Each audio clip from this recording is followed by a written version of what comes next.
আওয়ামী লীগের প্রতিষ্ঠা বার্ষিকীতে বঙ্গবন্ধুর প্রতিকৃতিতে প্রধানমন্ত্রীর শ্রদ্ধা। দেশের অগ্রযাত্রার কাণ্ডারি আওয়ামী লীগ, বললেন ওবায়দুল কাদের। সিলেট সুনামগঞ্জে পানি কমলেও বেড়েছে ভোগান্তি, ঘর বাড়ি ও সম্বল হারিয়ে দিশেহারা বানভাসীরা। বিশ্বকাপের সুপার 8-এ আফগানিস্তানের চমক, অস্ট্রেলিয়ার বিপক্ষে 21 রানের জয়।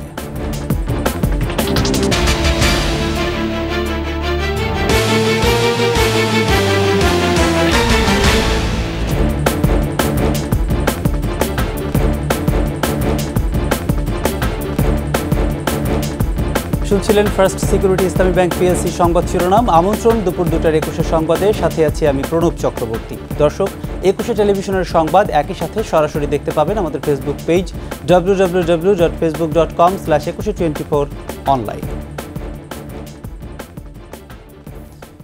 আওয়ামী লীগের 75তম প্রতিষ্ঠাবার্ষিকী উপলক্ষে বঙ্গবন্ধু শেখ মুজিবুর রহমানের প্রতিকৃতিতে শ্রদ্ধা নিবেদন করেছেন প্রধানমন্ত্রী শেখ হাসিনা। উপমহাদেশের প্রাচীন ও বড় রাজনৈতিক দল আওয়ামী লীগের প্রতিষ্ঠা বার্ষিকীতে রাজধানীর ধানমন্ডি 32 নম্বরে বঙ্গবন্ধুর প্রতিকৃতিতে শ্রদ্ধা জানান প্রধানমন্ত্রী ও আওয়ামী লীগ সভাপতি শেখ হাসিনা। এ সময় মহান নেতার স্মৃতির প্রতি শ্রদ্ধা নিবেদনের অংশ হিসেবে কিছুক্ষণ নীরবে দাঁড়িয়ে থাকেন তিনি। পরে আওয়ামী লীগের সভাপতি হিসেবে সিনিয়র নেতাদের নিয়ে দলের পক্ষে দ্বিতীয়বার শ্রদ্ধা জানান বঙ্গবন্ধু কন্যা। এ সময় দলের সাধারণ সম্পাদক ওবায়দুল কাদের বলেন, দেশের উন্নয়ন অগ্রযাত্রার একমাত্র কাণ্ডারি বাংলাদেশ আওয়ামী লীগ।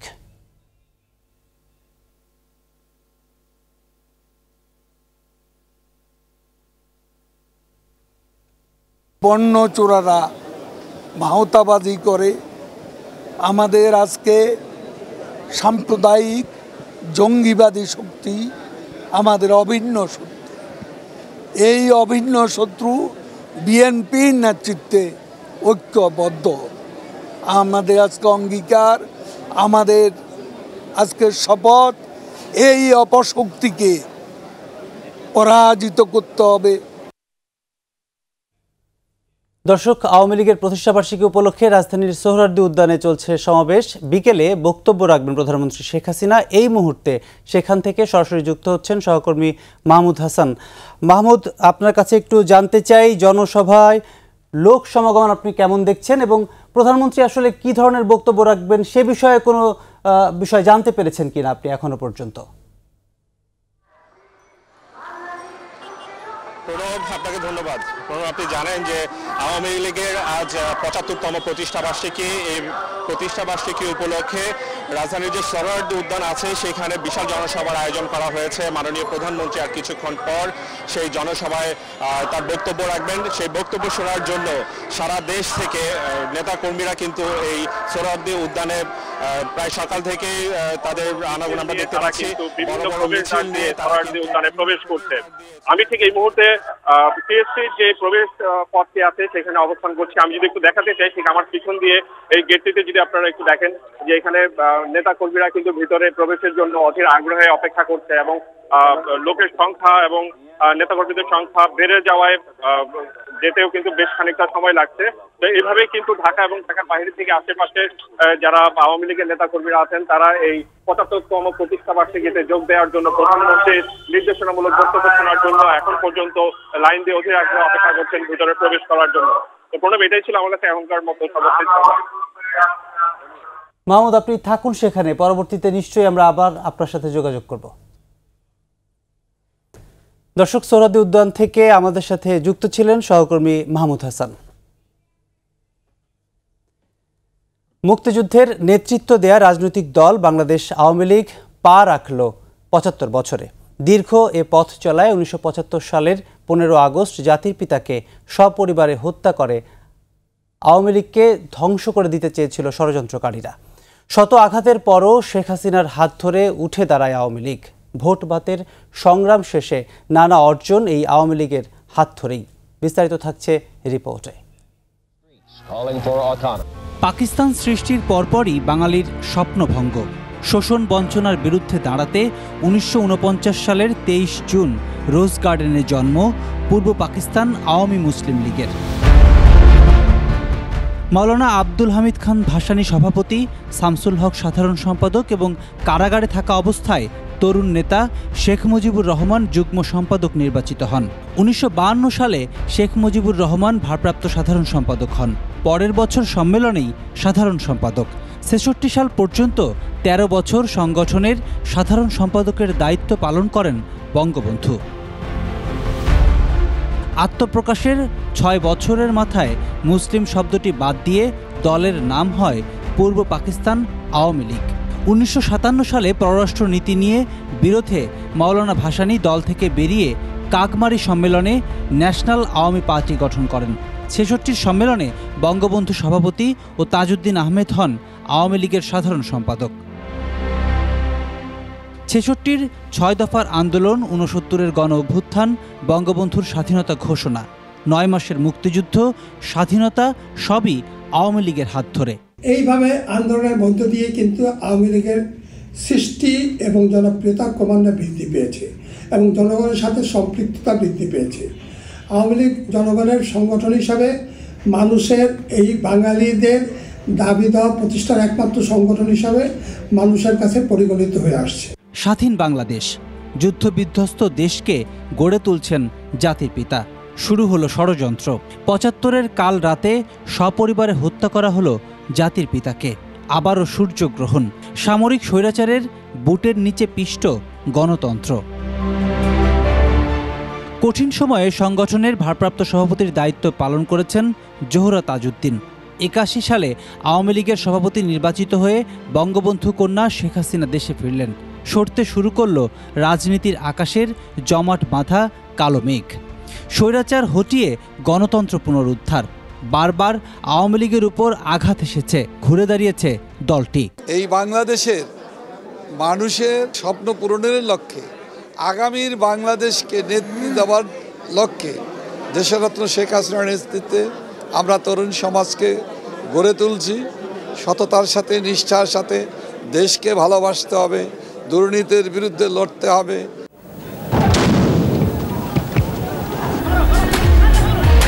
শত ষড়যন্ত্র নির্যাতনেও আওয়ামী লীগকে ধ্বংস করা যায়নি। রোজ গার্ডেন থেকে বঙ্গবন্ধু এভিনিউয়ের এই ৭৫ বছরের পথ পাড়ি দিতে বারবার সংকটে পড়লেও সংগ্রামে ঘুরে দাঁড়ানো সব অর্জনই আওয়ামী লীগের হাত ধরে। গণতান্ত্রিক সংগ্রামে জয়ী হয়ে আওয়ামী লীগের নেতৃত্বেই বিশ্ব দরবারে অনন্য অবস্থানে বাংলাদেশ। শেখ হাসিনার হাত ধরেই উন্নত বাংলাদেশের স্বপ্ন ছোঁয়া এখন শুধু সময়ের অপেক্ষা। বঙ্গবন্ধুর হাতে গড়া আওয়ামী লীগ এখন প্রধানমন্ত্রী শেখ হাসিনার হাতে। যে আওয়ামী লীগ বাংলাদেশের মানুষের আস্থা, বিশ্বাস আর ভরসার জায়গা। তাই তো বাংলাদেশ এখন পৌঁছে গেছে বিশ্বসভায় অনন্য উচ্চতায়, যার পেছনে রয়েছে আওয়ামী লীগের বড় অবদান। প্রণব চক্রবর্তী, ২১শে টেলিভিশন, বঙ্গবন্ধু এভিনিউ, ঢাকা। পানি নামলেও কমছে না সিলেটের বানভাসী মানুষের দুর্ভোগ। ৭২০টি আশ্রয়কেন্দ্রে ২৫,০০০ পরিবার এখন বাড়ি ফেরার অপেক্ষায়। সিলেট সিটি মেয়র বললেন, নগরের ছড়া ও খাল উদ্ধারে জিরো টলারেন্স নীতি গ্রহণ করা হবে। এদিকে সুনামগঞ্জে কমতে শুরু করেছে নদ নদীর পানি, তবে বেড়েছে ভোগান্তি। এছাড়া উত্তরাঞ্চলের নদ নদী থেকে পানি নামতে শুরু করলেও রয়েছে দুর্ভোগ। সিলেট ও সুনামগঞ্জ প্রতিনিধির তথ্য ছবিতে মাসুম আলিসার প্রতিবেদন। এবারের বন্যায় বেশি ক্ষতিগ্রস্ত হয়েছে সিলেটের গোয়াইনঘাট। পানি নামলেও বাড়ি ফিরতে পারছেন না আশ্রয় কেন্দ্রে থাকা কয়েক হাজার পরিবার। উজানের ঢলে ভেঙে গেছে ঘরবাড়ি, সহায় সম্বল ও গবাদি পশু হারিয়ে নিঃস্ব তারা। প্রতি বছরই বন্যায় কবলিত এসব মানুষ এখন দিশেহারা। অন্যদিকে পানিবন্দী মানুষ দিন যাপন করছেন অনাহারে, অর্ধাহারে। তুলা নাই, কিছুই নাই, কি করব? অনাহারে আছি, সেই চিরা পানি খায়া। এমন অবস্থা যে ঘরের ভিতরে তারা প্রবেশের বা থাকার কোনো পরিবেশ নাই। এসব মানুষের দুর্ভোগের কথা স্বীকার করে জনপ্রতিনিধিরা জানান, যে ত্রাণ দেয়া হচ্ছে সেটি অপ্রতুল। তবে আশ্রয়ে থাকা লোকজন রান্না করা খাবার পাচ্ছেন। ডিসি অফিসের মাধ্যমে প্রথম দিনই রান্না করা খাবার আমরা বিতরণ করি আমাদের আশ্রয়গুলোতে। প্রশাসন বলছে সিলেটে এখনো পানিবন্দী ১০ লাখ মানুষ। এছাড়া কুশিয়ারা নদীর 4টি পয়েন্টে পানি বিপদসীমার উপর দিয়ে প্রবাহিত হচ্ছে।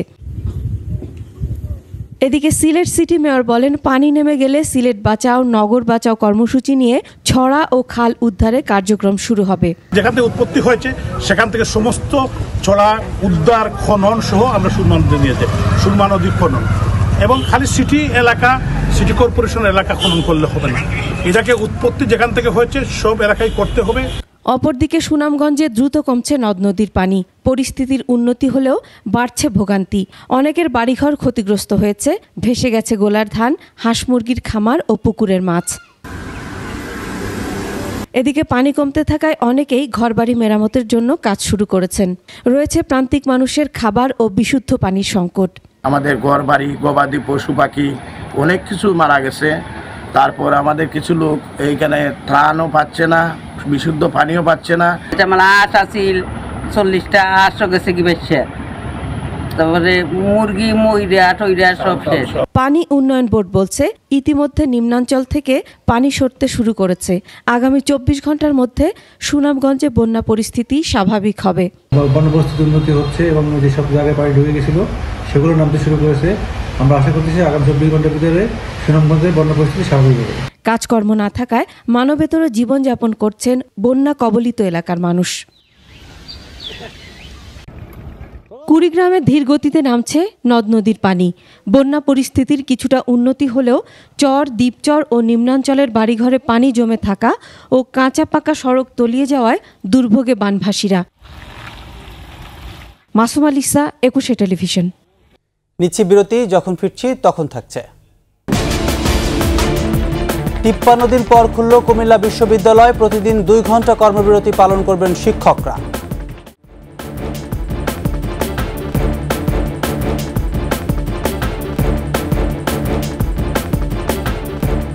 আবারও আমন্ত্রণ দুপুর 2টার 21 সংবাদ। প্রধানমন্ত্রীর ভারত সফর সফল হয়েছে। তিস্তা নদীর পানি ব্যবস্থাপনা সহ অভিন্ন 54টি নদীর যৌথ ব্যবস্থাপনা নিয়ে কথা হয়েছে দুই দেশের। তবে ভারত কেমন সহযোগিতা করবে সেটা স্পষ্ট হবে দেশটির কারিগরি দলের সফরের পর। এসব কথা বলেছেন পররাষ্ট্রমন্ত্রী ডক্টর হাসান মাহমুদ। আমাদের 54টি যৌথ নদী রয়েছে এবং সেই যৌথ নদীর যদি আমরা একটা অভিন্ন ব্যবস্থাপনা করতে পারি তাহলে সেটা যদি দুটি দেশকে উপকৃত করবে সে নিয়ে আমরা আলোচনা উপস্থাপন করেছিলাম, সেটি আলোচনা হয়েছে। এবং তিস্তা নদী নিয়ে চায়না বিষয়ে কোনো আলোচনা হয়নি। রোহিঙ্গা ইস্যুতে আমরা ভারতবর্ষের সহায়তা চেয়েছি রোহিঙ্গাদের ফেরত পাঠানোর ব্যাপারে। তখন চাইনিজ প্রসঙ্গে এসছে, সেখানে জাতিগত যে সংঘাত চলছে সেখানে চায়নার ভূমিকা সেই বিষয়ে এসছে। বিশ্ববিদ্যালয়ের উপাচার্য শিক্ষক সমিতির দ্বন্দ্ব এবং ঈদ ও গ্রীষ্মকালীন ছুটি সহ 53 দিন পর খুলল কুমিল্লা বিশ্ববিদ্যালয়। তবে প্রতিদিন 2 ঘন্টা করে কর্মবিরতি পালন করবেন শিক্ষকরা। সকাল 9টায় শুরু হয় ক্লাস, তারপর 2 ঘন্টা কর্মবিরতি পালন করেন শিক্ষকরা। শিক্ষকদের দ্বন্দ্ব, ঈদুল আজহা ও গ্রীষ্মকালীন ছুটি সহ 53 দিন বন্ধ ছিল ক্লাস। তবে দাবি আদায় না হওয়া পর্যন্ত অবস্থান কর্মসূচি পালন করার ঘোষণাও দেন শিক্ষকরা। দাবি মেনে নিতে 20 জুলাই পর্যন্ত প্রশাসনকে সময় বেঁধে দিয়েছে শিক্ষক সমিতি। কুমিল্লা বিশ্ববিদ্যালয় শিক্ষক সমিতি তাদের 7 দফা দাবি আদায়ে গত 13 ও 14 মার্চ প্রথম দফায় ক্লাস বর্জন করে। পরবর্তীতে দ্বিতীয় দফায় 19 মার্চ থেকে 27 মার্চ পর্যন্ত ক্লাস বর্জন করা হয়। ফিলিস্তিনিদের উপর বর্বরতার নতুন দৃষ্টান্ত সৃষ্টি করল ইসরায়েলি বাহিনী। পশ্চিম তীরের জেনিন শহরে আহত এক ফিলিস্তিনিকে গাড়ির সামনে বেঁধে অভিযান চালায় তারা। সামাজিক যোগাযোগ মাধ্যমে ছড়িয়ে পড়া ওই ভিডিওতে দেখা যায় স্থানীয় মুজাহিদ আজমিকে রক্তাক্ত অবস্থায় জিপের হুডের সঙ্গে বেঁধে নিয়ে যাচ্ছে ইসরায়েলি সেনারা। গাড়ির পাশে 2টি অ্যাম্বুলেন্সও দেখা গেছে। বিভিন্ন সংবাদ মাধ্যমে এ নিয়ে খবর প্রচারের পর বিবৃতি দেয় ইসরায়েলের প্রতিরক্ষা বাহিনী IDF। জানায় ভিডিওতে তাদের বাহিনীর আচরণ মূল্যবোধ সঙ্গে সঙ্গতিপূর্ণ নয়, প্রোটোকল লঙ্ঘন করেছে তারা। ঘটনা তদন্ত করে সে অনুযায়ী ব্যবস্থা নেওয়া হবে বলে জানায় IDF। আহত ব্যক্তিকে পরে রেড ক্রিসেন্টে চিকিৎসা দেওয়া হয়।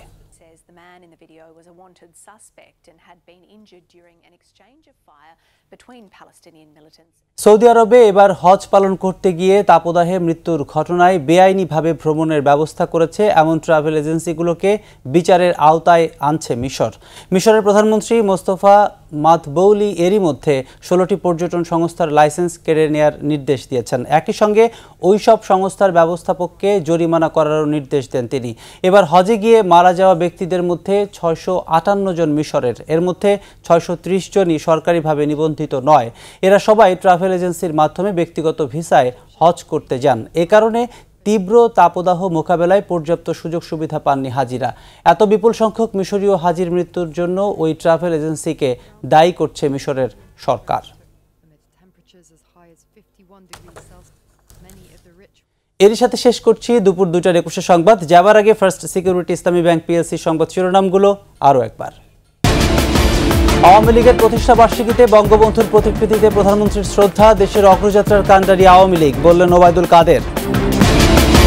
সিলেট সুনামগঞ্জে পানি কমলেও বেড়েছে ভোগান্তি, ঘরবাড়ি ও সম্বল হারিয়ে দিশেহারা বানভাসীরা। বিশ্বকাপের সুপার 8-এ আফগানিস্তানের চমক, অস্ট্রেলিয়ার বিপক্ষে 21 রানের জয়।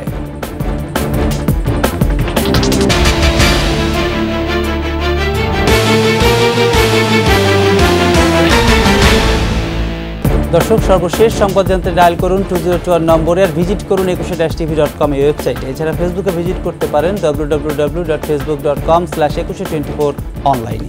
এতক্ষণ সঙ্গে থাকার জন্য ধন্যবাদ। সন্ধ্যা 6টায় 21-এর দেশের সংবাদ দেখার আমন্ত্রণ রইল।